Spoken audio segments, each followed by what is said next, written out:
today, California Representative of the House, Khanna, revealed on the House floor what he and Republican Congressman from West Virginia, Thomas Massie, uncovered when they spent 2 hours at the Department of Justice going through the unredacted Epstein files.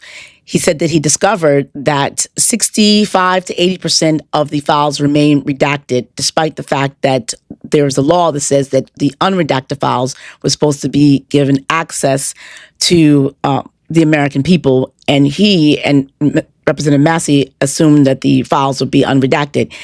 What he also did, you'll watch, is that he actually named 6 rich people who had their names redacted, and he questioned the Department of Homeland Security, why are these names redacted? And they admitted it and promptly unredacted them. So now we're getting the names. Marissa Khanna discussed this, and I'll talk to you on the other side. Mr. Speaker, yesterday, Congressman Massie and I went to the Department of Justice to read the unredacted Epstein files. We spent about 2 hours there, and we learned that 70 to 80% of the files are still redacted.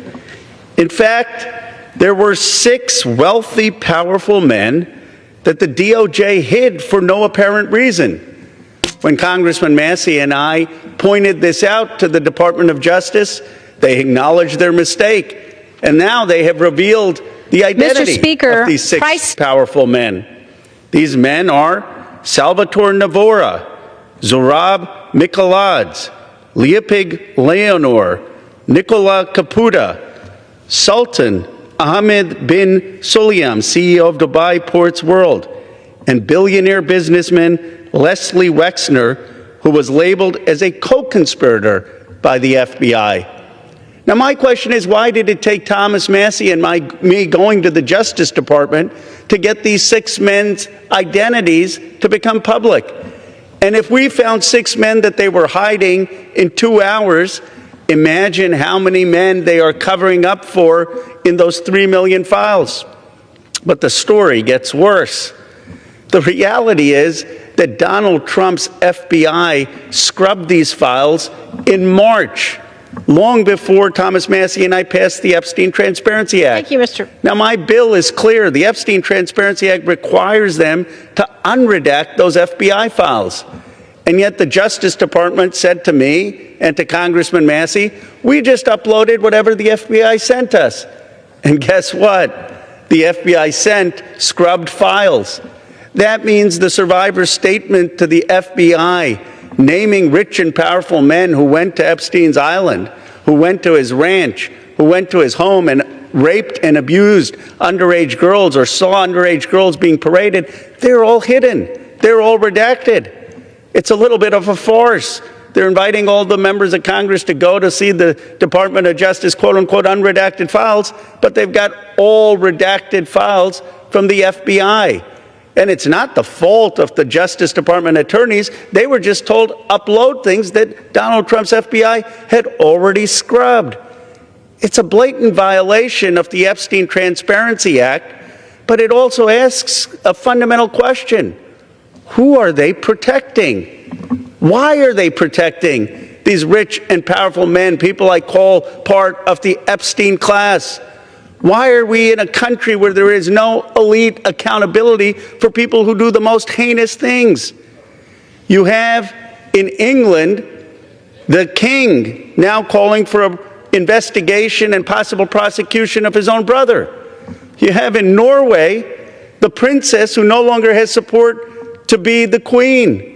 And yet in the United States of America, we have someone in the cabinet, Howard Lutnick, who is all over these Epstein files, who allegedly had business with Epstein after he was convicted of pedophilia, and he still is in the cabinet. We need to ask ourselves, are we in America going to have elite accountability? Are we going to call on rich and powerful people who broke the law or cavorted with a pedophile, a convicted pedophile? Are we going to call them to account?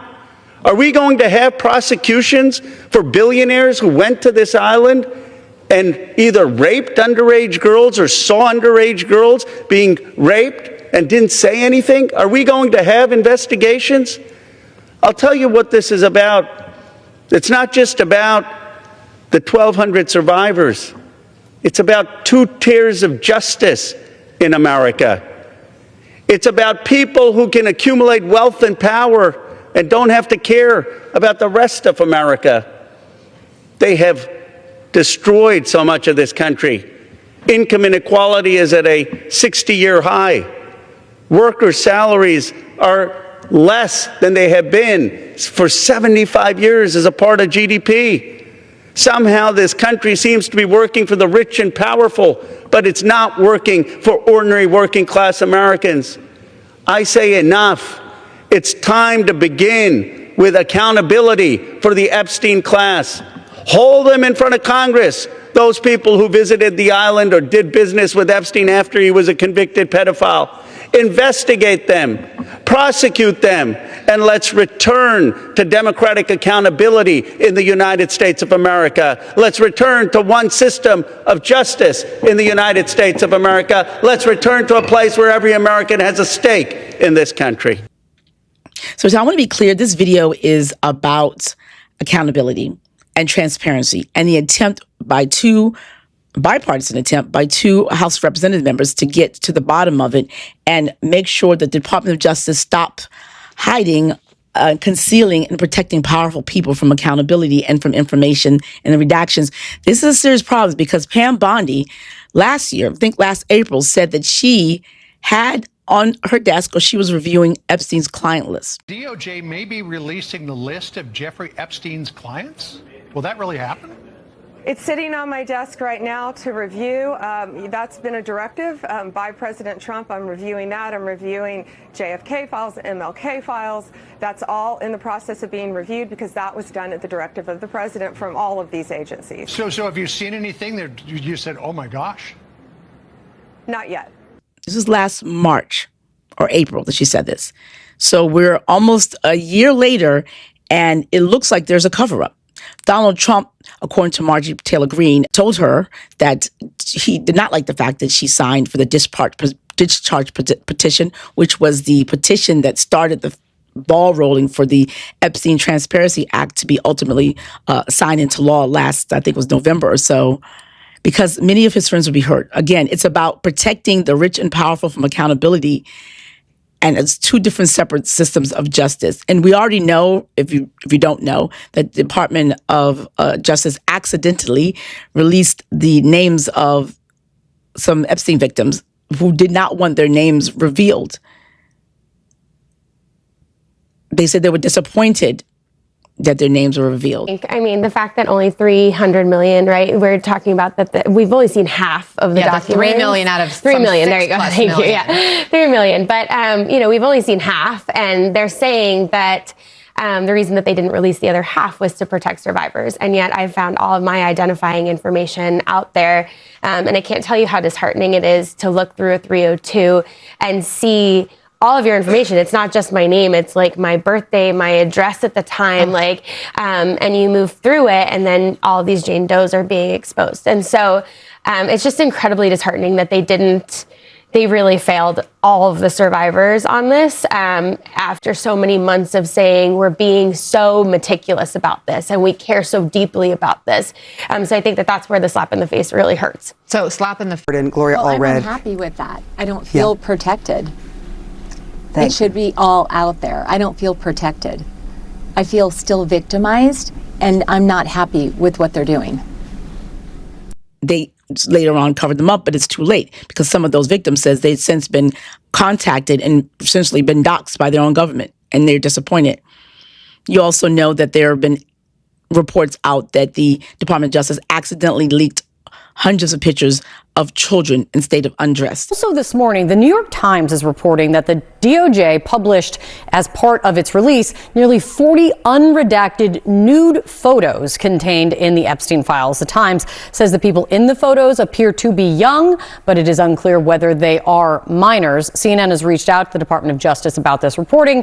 DOJ responded to the New York Times saying that the department is, in its view, working around the clock to address any victim concerns, additional redactions of personally identifiable information, as well as any files that require further redactions under the Act to include images of a sexual nature. CNN's Elena and that are naked. We also may know, you might have seen a leak of a video that someone took of Pam Bondi saying that there are just thousands of kids, just little kids. The Epstein files are going to get released? We hope soon. FBI's been. Okay. So, any dates?